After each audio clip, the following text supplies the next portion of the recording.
कल्पना करें एक खेल का मैदान, झूले, फिसल पट्टी, सब कुछ मजेदार लगता है ना? एक ऐसी जगह है जहां बच्चे हंस सकते हैं, खेल सकते हैं और बस बच्चे बन सकते हैं।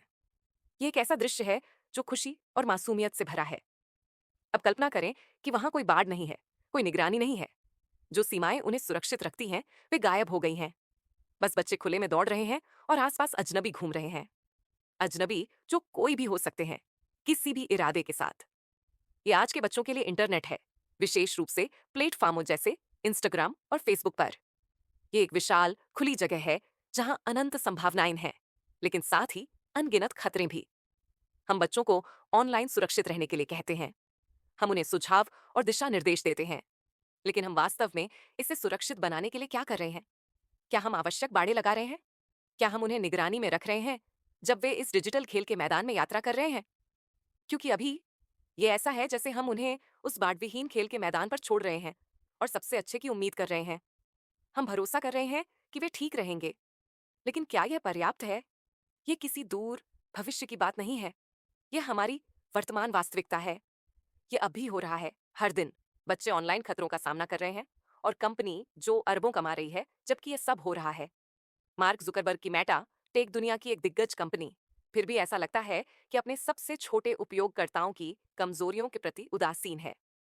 ये समय है कि हम बात करें कि मेटा ने हमारे बच्चों को कैसे विफल किया है और हम उन्हें कैसे सुरक्षित कर सकते हैं। हमें बेहतर सुरक्षा उपायों, कड़े नियमों और अधिक जिम्मेदारी की मांग करनी चाहिए। हमारे बच्चों की सुरक्षा प्राथमिकता होनी चाहिए, कोई बात की सोच नहीं। हमने सभी ने भयावह कहानियां सुनी हैं। इंस्टाग्राम पर बेरहमी से बुलिंग करने वाले बच्चे, फेसबुक संदेशों के माध्यम से खतरनाक स्थितियों में लुभाए गए किशोर, हानिकारक सामग्री से अवगत होने वाले युवा मन, जिन्हें वे कभी नहीं भूल सकते। ये अकेली घटनाएं गई नहीं है, ये एक बहुत बड़े समस्या के लक्षण हैं। मेटा के प्लेटफॉर्म बुलिंग, उत्पीड़न और हानिकारक सामग्री के प्रसार के लिए प्रजनन स्थल बन गए हैं। उस बाढ़विहीन खेल के मैदान को याद रखें। कल्पना करें कि वह टूटे हुए कांच और जंग लगे कीलों से भरा हुआ है। यही है जिसमें हम अपने बच्चों को भटकने दे रहे हैं। जब हम उन्हें मेटा के प्लेटफॉर्मों तक बिना रोक टोक पहुंच देते हैं, तो ये समय है कि हम दिखावा करना बंद करें कि यह नहीं हो रहा है। ये समय है कि हम मेटा को जवाबदेह ठहराएं। अब मेटा आपको बताएगा कि उनके पास नीतियां हैं, बच्चों को सुरक्षित रखने के लिए नियम हैं, उम्र सीमाएं हैं, सामग्री मॉडरेशन है, सब कुछ। लेकिन नियमों के बारे में एक बात है, वे केवल तभी अच्छे हैं जब उनका पालन हो। और मेटा का पालन, चलिए इसे ऐसे ही कहें जैसे कि यह एक चॉकलेट फायर गार्ड जितना प्रभावी है। उनकी उम्र सत्यापन हंसी के योग्य है। उनकी सामग्री मॉडरेशन धीमी और अक्सर अप्रभावी होती है। ये ऐसा है जैसे उन्होंने नियमों को गायब स्याही में लिखा है। वे कागज पर अच्छे दिखते हैं, लेकिन जब आपको वास्तव में उनकी आवश्यकता होती है, पफ, वे गायब हो जाते हैं। ये केवल अक्षम्य नहीं है, ये एक जानबूझकर चुना गया विकल्प है, क्योंकि बच्चों की सुरक्षा करना पैसे खर्च करता है। और मेटा, खैर, उन्हें पैसे कमाना बच्चों की सुरक्षा से अधिक पसंद है। स्पष्ट हो जाएं, फेसबुक और इंस्टाग्राम मुफ्त नहीं है। हम उनके लिए अपने डेटा, अपने ध्यान और हमारे बच्चों की सुरक्षा और भलाई की कीमत चुकाते हैं। मेटा अरबों कमाता है हमें लुभाकर, हमारा डेटा एकत्र करके और उसे विज्ञापनदाताओं को बेचकर। जितना अधिक समय हम स्क्रॉलिंग में बिताते हैं, उतना अधिक पैसा वे कमाते हैं। और क्या बच्चों को स्क्रीन से चिपकाए रखता है? हाँ, यही सही है। नशे की लत वाले एल्गोरिदम जो उनके विकासशील मस्तिष्कों का शोषण करने के लिए डिजाइन किए गए हैं। एल्गोरिदम जो उन्हें व्यक्तिगत सामग्री देते हैं, जिनमें से अधिकांश हानिकारक या अनुचित होती हैं। मेटा दावा करता है कि उन्हें हमारे बच्चों की परवाह है, लेकिन उनके कार्य शब्दों से अधिक जोर से बोलते हैं और उनके कार्य हमें बताते हैं कि हर बार लाभ सुरक्षा से अधिक प्राथमिकता रखता है। मार्क जुकरबर्ग की जिम्मेदारी कहाँ है? मार्क जुकरबर्ग, पर्दे के पीछे का आदमी, सब कुछ के पीछे का कथित प्रतिभा, एक डिजिटल साम्राज्य का वास्तुकार, जिसने हमारे कनेक्ट करने, संवाद करने और जानकारी प्राप्त करने के तरीके को फिर से आकार दिया है। यहाँ उसकी एक जिम्मेदारी है, एक बहुत बड़ी जिम्मेदारी, जो उसकी कॉर्पोरेट मुख्यालय की दीवारों से बहुत आगे बढ़ती है। उसने हमारे डेटा और हमारे बच्चों की कमजोरियों का शोषण करके एक साम्राज्य बनाया है। हर क्लिक, हर लाइक, हर शेयर, यह सब बड़े ध्यान से ट्रैक और विश्लेषित किया जाता है। वह दावा करता है कि वह एक बेहतर भविष्य बना रहा है, एक ऐसा दुनिया जहां प्रौद्योगिकी हमें करीब लाती है। लेकिन हम किस तरह का भविष्य बना रहे हैं जब हम अपने बच्चों की सुरक्षा को लाभ के वेदी पर बलिदान करते हैं? जब एल्गोरिदम व्यस्तता को प्राथमिकता देते हैं, तो हम अगली पीढ़ी को क्या संदेश दे रहे हैं? जुकरबर्ग को कदम उठाना चाहिए। अस्पष्ट वादों और आधे अधूरे उपायों का समय खत्म हो गया है। उसे अस्पष्ट वादों के पीछे छिपना बंद करना चाहिए और वास्तविक कार्रवाई करना चाहिए। ठोस कदम जो युवा उपयोगकर्ताओं की सुरक्षा और मानसिक स्वास्थ्य को प्राथमिकता देते हैं। उसे बच्चों की सुरक्षा को शेयरधारकों के लाभों से पहले रखना चाहिए। इसका मतलब मजबूत सुरक्षा उपायों, पारदर्शी नीतियों और शैक्षिक पहलों में निवेश करना है, जो माता पिता और बच्चों दोनों को सशक्त बनाते हैं। क्योंकि अभी यह स्पष्ट है कि जब हमारे बच्चों की सुरक्षा की बात आती है, मार्क जुकरबर्ग और मेटा को कोई परवाह नहीं है। दांव बहुत ऊंचे हैं और परिणाम बहुत गंभीर हैं कि निष्क्रियता एक विकल्प नहीं हो सकती। माता पिता चिंतित हैं, शिक्षक चिंतित हैं और समाज देख रहा है। सवाल यह है कि क्या जुकरबर्ग अवसर पर उठेगा या वह अपने प्लेटफॉर्मों द्वारा उत्पन्न बहुत वास्तविक खतरों को नजरअंदाज करना जारी रखेगा। मानसिक स्वास्थ्य पर प्रभाव, गोपनीयता का क्षरण, गलत जानकारी का प्रसार, ये केवल सार मुद्दे नहीं हैं। ये वास्तविक ठोस समस्याएं हैं जो हर दिन लाखों जीवन को प्रभावित करती हैं। ये समय है परिवर्तन का, डिजिटल दुनिया को देखने और प्रबंधित करने के तरीके में एक मौलिक बदलाव का। और यह शीर्ष पर जवाबदेही के साथ शुरू होता है। मार्क जुकरबर्ग, दुनिया देख रही है, कार्रवाई करने का समय आ गया है। मेटा की असफलताओं के परिणाम वास्तविक हैं और वे विनाशकारी हैं। हम बच्चों की एक पीढ़ी को देख रहे हैं जो चिंता, अवसाद, शरीर की छवि के मुद्दों और साइबर बुलिंग के आघात से जूझ रहे हैं।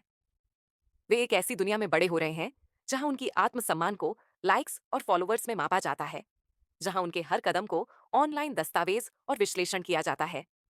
वे अवास्तविक सुंदरता मानकों, हिंसा और नफरत भाषण के संपर्क में हैं और धोखाधड़ी प्रोफाइल के पीछे छिपे शिकारी द्वारा खतरनाक स्थितियों में लुभाए जाते हैं। ये मेटा की लापरवाही की विरासत है। एक ऐसी पीढ़ी जो उन प्लेटफॉर्मों द्वारा क्षतिग्रस्त है जो दावा करते हैं कि वे हमें जोड़ते हैं। ये सिर्फ व्यक्तिगत परिवारों की समस्या नहीं है, ये एक सामाजिक संकट है जो बनने वाला है। हम एक ऐसी पीढ़ी को बढ़ा रहे हैं जो स्क्रीन की लत में है, हिंसा के प्रति असंवेदनशील है और वास्तविक दुनिया की जटिलताओं को नेविगेट करने के लिए अच्छी तरह से सुसज्जित नहीं है। हम साइबर बुलिंग, ऑनलाइन उत्पीड़न और गलत जानकारी के प्रसार में वृद्धि देख रहे हैं। और इससे कौन लाभ उठा रहा है?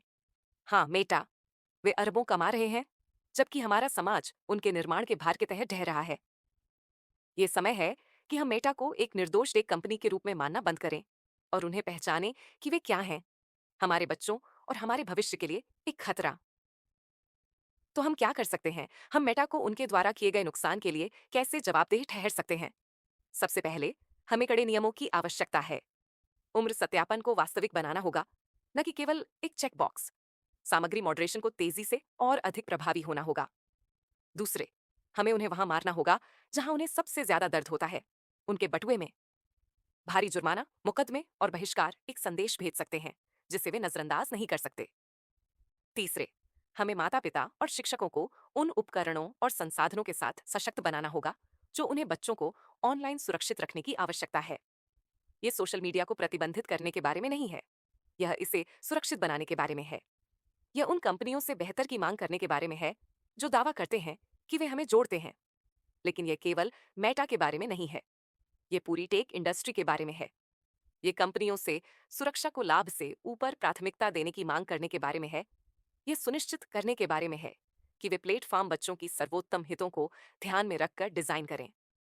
हमें यथास्थिति को स्वीकार करना बंद करना होगा।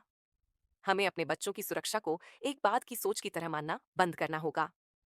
यह कि कार्रवाई की कॉल है माता पिता, शिक्षकों, नीति निर्माताओं और किसी भी व्यक्ति के लिए जो हमारे बच्चों के भविष्य की परवाह करता है। हमें मिलकर काम करने की आवश्यकता है ताकि उनके लिए एक सुरक्षित डिजिटल दुनिया बनाई जा सके। सुरक्षित डिजिटल दुनिया का निर्माण शिक्षा से शुरू होता है। हमें बच्चों को ऑनलाइन सुरक्षा के बारे में, जिम्मेदार सोशल मीडिया उपयोग के बारे में, ऑनलाइन शिकारी की पहचान करने और उनसे बचने के बारे में सिखाने की आवश्यकता है। हमें उनके साथ ऑनलाइन दुनिया के जोखिमों और चुनौतियों के बारे में खुली और ईमानदार बातचीत करनी चाहिए। लेकिन यह केवल बच्चों को सिखाने के बारे में नहीं है, यह हमें खुद को सिखाने के बारे में भी है। हमें नवीनतम ऑनलाइन खतरों के बारे में, हमारे बच्चों द्वारा उपयोग किए जाने वाले प्लेटफॉर्मों के बारे में, उन तरीकों के बारे में जो वे हेरफेर और शोषण किए जा सकते हैं, सूचित रहने की आवश्यकता है। जैसा कि हम एक नए डिजिटल युग के कगार पर खड़े हैं, ऑनलाइन सुरक्षा का महत्व कभी भी अधिक महत्वपूर्ण नहीं रहा है। ऑनलाइन सुरक्षा का भविष्य हमारे सामूहिक कार्रवाई पर निर्भर करता है। यह एक साझा जिम्मेदारी है जिसके लिए माता-पिता, शिक्षकों, नीति निर्माताओं और टेक कंपनियों की भागीदारी की आवश्यकता है। आइए, हम उन्हें निराश न करें। आइए, एकजुट होकर खड़े हों। हमारी अगली पीढ़ी की रक्षा के लिए हमारे मिशन में एकजुट। आइए, एक डिजिटल दुनिया का निर्माण करें जहां वे बिना डर के फल फूल सकें, जुड़ सकें और खोज कर सकें। एक ऐसी दुनिया जहां उनकी रचनात्मकता और जिज्ञासा बिना ऑनलाइन खतरों की छाया के फल फूल सके। आइए, ऐसी दुनिया का निर्माण करें जहां खेल के मैदान पर एकमात्र चिंता घुटने पर चोट लगने की हो, न कि आत्मा पर घाव होने की। मिलकर हम अपने बच्चों के लिए एक सुरक्षित, अधिक आशावादी डिजिटल भविष्य बना सकते हैं। सब्सक्राइब करें टेक्निकल अपडेट हिंदी।